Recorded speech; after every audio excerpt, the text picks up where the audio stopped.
എടോ രാധിക, ആരൊക്കെ തടസ്സം നിന്നാലും നമ്മളെ തമ്മിൽ കൂട്ടിച്ചേർക്കാനാണ് ദൈവത്തിന്റെ നിശ്ചയം. അതുകൊണ്ടാണ് ഞാനും നീയും ഇപ്പം ഇവിടെ ഇങ്ങനെ ഇരിക്കുന്നത്. വരുൺ, ഒന്ന് എഴുന്നേറ്റ് പോവൂ. ആരെയും കണ്ടാലോ? ആരും കാണില്ല. എല്ലാവരോടും എല്ലാ സത്യങ്ങളും തുറന്നു പറയാൻ ഒരു മുഹൂർത്തം കാത്തിരിക്കാൻ ഞാൻ. അത് കഴിഞ്ഞാൽ നമ്മൾ ഭാര്യാഭർത്താക്കന്മാരാണ്. അല്ല, വരുൺ താലി കിട്ടിയത് പ്രിയങ്കയാ. പഴകിപ്പോയൊരു കള്ളം ഇനിയും ആവർത്തിക്കണോ? ഈ കഴുത്തിലല്ലേ ഞാൻ താലി കിട്ടിയത്? ഈ കൈകളിലല്ലേ ഞാൻ പിടിച്ചത്?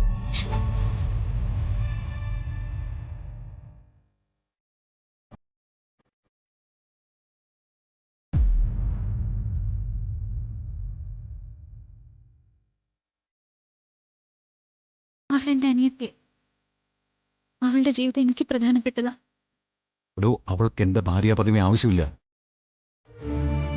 അവൾ എന്നോട് ആവശ്യപ്പെട്ട പണമെല്ലാം ഞാൻ അവൾക്ക് കൊടുത്തിട്ടുണ്ട്. അവൾ അതുകൊണ്ടാണ് പോയത്.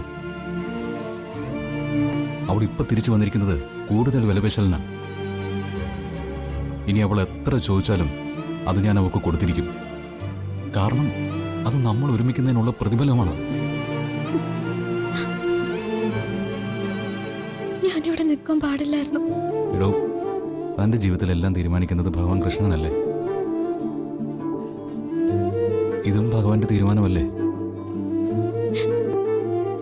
നമ്മൾ ഒന്നിച്ചു ചേരണമെന്നുള്ളത് ഭഗവാൻ നിശ്ചയിച്ചിട്ടുള്ളതല്ലേ? വരുൺ,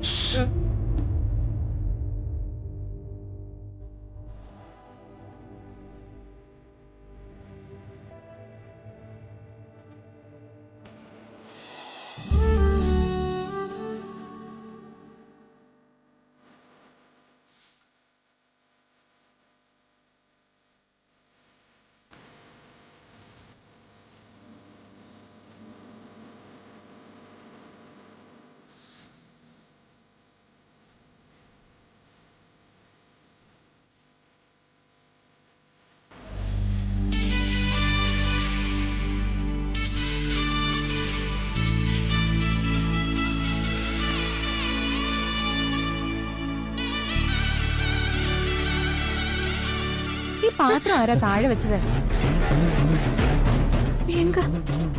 അയ്യോ, പ്രിയങ്ക.